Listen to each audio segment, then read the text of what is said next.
Electrifying performance from Steph Curry. 25 points in the first half.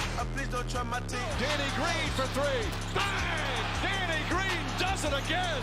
And when I talk, they listen. Another big road win for Toronto. They win at Oracle Arena to take a 2-1 lead.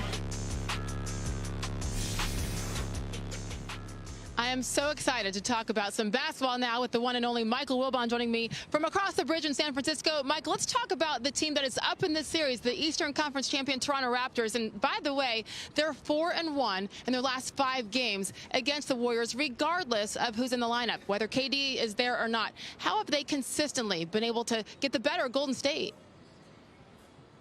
Well, Sage, I mean, it's still a small sample size. They got the better of them twice in this series already, which is what really counts.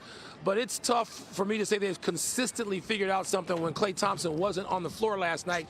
And I say Klay Thompson, I draw the line there, and not necessarily a Kevin Durant, who hasn't played now for, 9 games? Klay Thompson's missed 1. So with Klay Thompson back out there tomorrow night, let's see. I mean, this comes down to a referendum on what the Warriors are with and without Klay Thompson. Kevin Durant, we know, is not going to play tomorrow night. So we get back to what we had originally in this series. If they beat them tomorrow night to go up 3-1, then I think we can talk legitimately about what they've consistently figured out against the champs. If nothing else, they have a lot of confidence based on the last couple of experiences as well. But, Michael, we were there. If it weren't for Stephen Curry last night, this would have been a complete blowout. Not sure he can do that again. What needs to happen with Boogie, with Draymond even? What do you need to see from the other Warriors to get back in this? Well, at first, I'm going back to the theme of Klay Thompson out there. He's got to be out there because it allows guys to be in their comfort zones, more or less. And Draymond Green doesn't have to do as much or too much. He can do what he was doing in the first couple of games, particularly game 2 of this series. Boogie Cousins had no game, Sage, as you know, last night. I mean, he wasn't a factor. And I think coming off his game 2, where he looked like he was no longer rusty, gave him 28, 29 minutes, we're going to have to see that Boogie Cousins. And Boogie and Bogut, those guys are going to have to play big and be productive. They were not last night in game 3. Yeah, Boogie Cousins in particular, just 1 for 7 from the field after that nice double-double in game 2. Michael Wilbon, can't wait for game 4. I see you tomorrow night back here on SportsCenter as always. Thank you. So in the meantime, welcome back to SportsCenter. Kevin Agandi, Sage Steele with you, live from Oakland as we continue our coverage of the NBA Finals on ESPN and on ABC.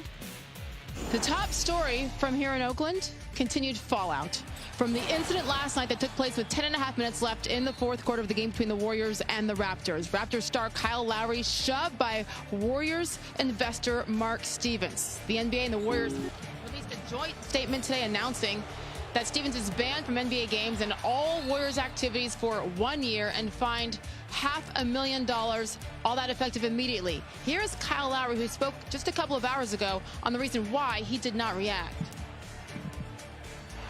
I understand at the moment my team needed me. Understanding that there are plenty of fans and kids in the world watching this game. And understanding that, like, I have 2 young children, and to being able to hold myself to a certain standard, which I do. I hold myself to a high standard, and I got to make sure that I uphold that. And that's a big thing for me, is being a guy that upholds himself to a high standard and never letting guys like him get under your skin. I don't know how I reacted in that situation, but the guy, blatantly pushed him. Kyle wasn't even near him. He went across with 1 or 2 people to get to him. But Kyle kept us cool and he kept us smart, because we're going to need him this series and obviously within that game. You don't want to see that in our game, and hopefully it doesn't happen.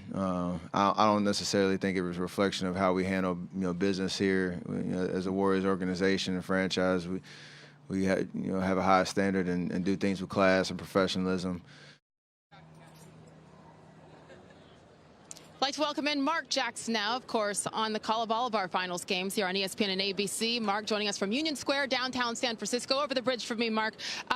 Obviously, your perspective on this is quite unique because you were part of the game call, and you guys were talking about this, obviously, as the incident went down. Big picture, in your mind, Mark, we've seen this, we've seen other things, even including Drake. We've seen things through the years. How can the league get this under control? Because at this point, it's scary, the potential of what else could happen. Well, I won't put Drake in this category. Drake gave the head coach, his head coach, a massage. That was nothing as far as I'm concerned. At the end of the day, the behavior portrayed last night by a part owner of the Golden State Warriors could be a good man. I don't know him personally. Could be a good man. This is not about who he is as an individual. This is about the actions that took place last night. Absolutely unacceptable for somebody to do that.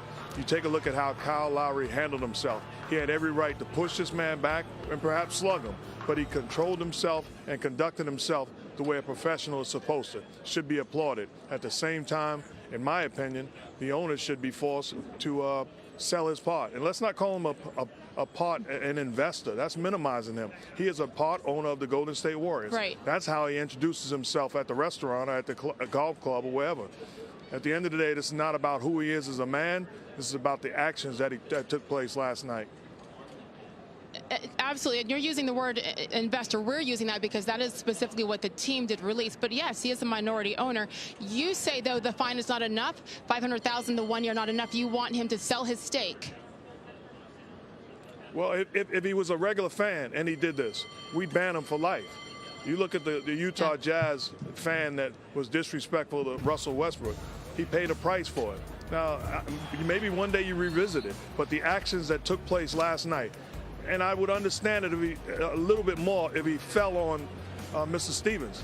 He did not. He had nothing to do with the situation. I applaud Kyle Lowry and the way he handled himself. Absolutely. And I will say this, by mentioning Drake, Mark, all I was saying was in general, whether it's positive or negative, when there's that much access from fans with coaches, with players, that's when that line can be blurred, and that's when you never know how things can go. But I think, hey, everybody pay attention. Mark, you believe that maybe more should be done with Mark Stevens. Thank you for your perspective, as always, and we look forward to your call of Game 4 tomorrow on ABC. Mark Jackson, as always, bringing it honest. Stephen Curry, by the way, he brought it last night. 14 of 31 shooting. He had 47 points, the most in his career in a playoff game, but it wasn't enough. What else needs to